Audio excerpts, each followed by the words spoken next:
사법행정권 남용 의혹으로 재판에 넘겨진 양승태 사법부 당시에 전현직 법관들의 법정 공방이 올 한 해 내내 이어졌지만 해를 넘겨서도 출구가 보이지 않습니다. 특히 양승태 전 대법원장과 임종원 전 법원행정처 차장 사건은 증인이 밀려 있거나 반년 넘게 재판이 멈춰 있어 해가 두 번은 바뀌어야 1심이 마무리될 전망입니다. 이른바 사법농단 사건 재판들이 어디까지 왔는지 강희경 기자가 보도합니다. 지난 5월 헌정사상 처음으로 전직 사법부 수장이 피고인석에 섰습니다. 사법행정권 남용 의혹으로 기소된 건 올해 초였지만 공판 준비 절차를 거듭하다가 3개월여 만에 첫 정식 재판이 열렸습니다.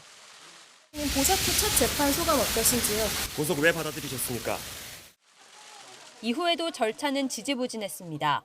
양 전 대법원장 측이 검찰 증거에 대부분 부동의하면서 올해에만 53차 공판기일에 걸쳐 6개월 내내 증인 신문이 이어졌습니다. 전현직 법관 등 36명이 증인으로 나왔지만 아직 불러야 할 증인만 200명이 넘어서 내후년에야 1심 선고가 가능할 것으로 보입니다. 여기에 최근 양 전 대법원장이 폐암 의심 진단을 받아 수술을 앞둔 만큼 재판은 한 달 이상 더 지연될 것으로 보입니다.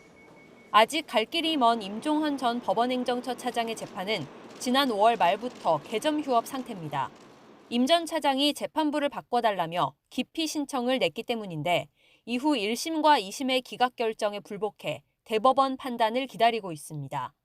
옛 통진당 사건 개입 혐의 등으로 기소된 이민걸 전 법원행정처 기획조정실장 등 다른 법관들의 재판들도 내년 1, 2월까지 줄줄이 증인 신문이 예정돼 있습니다. 유해용 전 대법원 수석재판연구관과 임성근 전 서울중앙지법 형사수석 부장판사는 선고만을 앞두고 있습니다.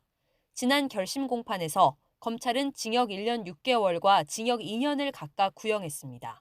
사법행정권 남용 재판 7건 중 2건이 새해 초 선고를 앞둔 가운데 재판에 개입해 법관 독립을 침해했다는 직권 남용 혐의에 대해 사법부의 첫 판단이 나올 예정이어서 관심이 더욱 집중됩니다.